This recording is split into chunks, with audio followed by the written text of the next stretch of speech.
क्योंकि आगे जो लड़ाई हमने लड़नी है वो अकेले मेरी लड़ाई नहीं है, वो मोहिदीन साहब की लड़ाई नहीं है, वो रियाज साहब की लड़ाई नहीं है। अगर हमने जम्मू कश्मीर के साथ जो जुल्म हुआ है अगर हमने दुरुस्त करना है, उसका फायदा सिर्फ मुझे नहीं होगा, उसका फायदा यहाँ पे हम जो सामने आपके खड़े हैं उनको नहीं होगा, उसका फायदा यहाँ जम्मू कश्मीर के हर बाशिंदे को होगा।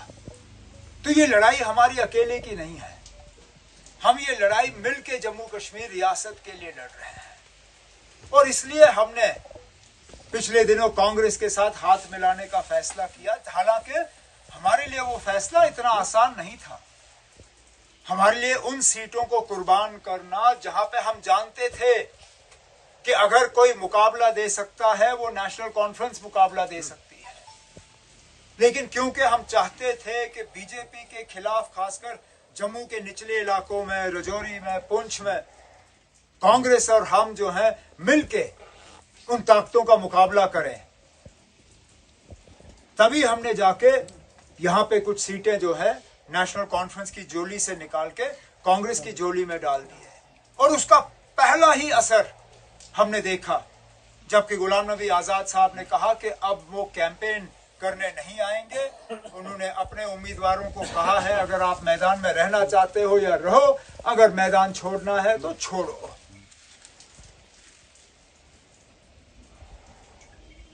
मुश्किलात हमने बहुत देखे। रियाज साहब ने अपनी तकरीर में उनके तरफ इशारा किया, इशारा क्या, खुल के कहा। यहां पकड़ दकड़ रही, गिरफ्तारियां रही, बिना किसी वजह नौजवानों को तंग किया गया, सताया गया, मुख्तलिफ कानून उनके खिलाफ इस्तेमाल किए गए। यहाँ के हमारे लोकल जेल तक भरे तो फिर नौजवानों को जम्मू कश्मीर से बाहर जेलों में रखने का काम उन्होंने शुरू किया। अंधाधुंध पीएसए का इस्तेमाल हुआ।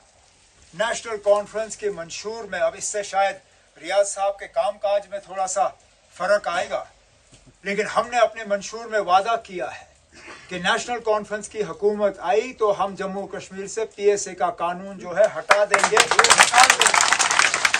ताकि दोबारा कभी इस कानून के गलत इस्तेमाल की गुंजाइश ना रहे। हमने कहा है कि जहां जहां नौजवानों के साथ पकड़ दकड़ हुआ है, गिरफ्तारियां हुई हैं, उस सिलसिले को हम रोकेंगे।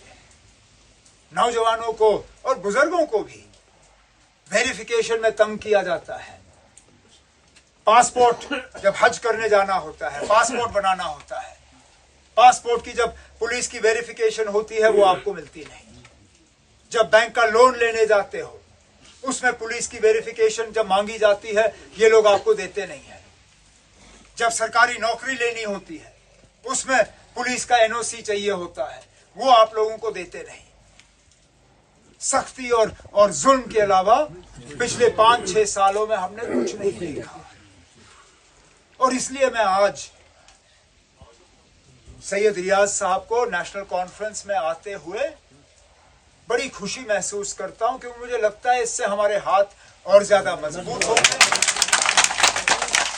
हम अपना पैगाम, अपना मंशूर, क्योंकि इलेक्शन जो है ठीक है, एक तरफ से आप उम्मीदवार का चेहरा देखते हो, एक तरफ से आप तंजीम का निशान देखते हो, लेकिन उसके साथ साथ ये भी देखना जरूरी है कि तंजीम आखिरकार अगर हुकूमत में आती है तो उस हुकूमत का इस्तेमाल किस तरह करेगी। और इसलिए मैं आप सब साथियों से गुजारिश करूं कि मेहरबानी करके आप हमारा मंशूर देखिए, देखें कि हमने क्या लोगों के सामने रखा है, किस तरह हमने सिर्फ सियासी बातें नहीं की।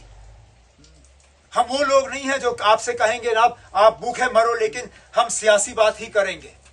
हमें इस बात का भी एहसास है कि जहां हम सियासी लड़ाई लड़ेंगे वहां आपके रोजमर्रा की मुश्किलात हैं, आपकी परेशानियां हैं, चाहे वो नौजवानों के रोजगार को लेके हो, चाहे वो महंगाई को लेके हो, चाहे वो बिजली के निजाम को लेके हो, चाहे बिजली के बिल को लेके हो।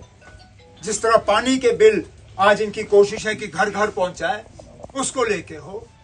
जिस तरह हमारे window pension, old age pension, social welfare की स्कीम है, एक एक करके इन्होंने तहस नहस की। जिस तरह इन्होंने जो बाबा कौम ने विरासत में हमें बच्चों के लिए मुफ्त तालीम का एजेंडा रखा था, एक एक करके इन लोगों ने वो मुफ्त तालीम खत्म की। हमने अपने एजेंडा में इन सब चीजों का जो है एक इलाज रखा है।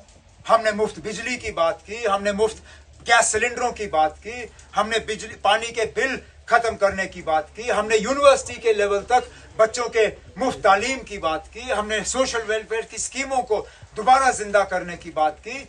ऐसा कोई हिस्सा नहीं है लोगों का, हमारे जो गुजर बकरवाल भाई हैं, उन्हें जो तकलीफ होती है, उन्हें जो फॉरेस्ट राइट एक्ट के तहत जो हक मिलना चाहिए, जो उनको उस हक से महरूम रखा जाता है, इन सब चीजों का जिक्र हमारे मंशूर में है। अब मैं उम्मीद करूंगा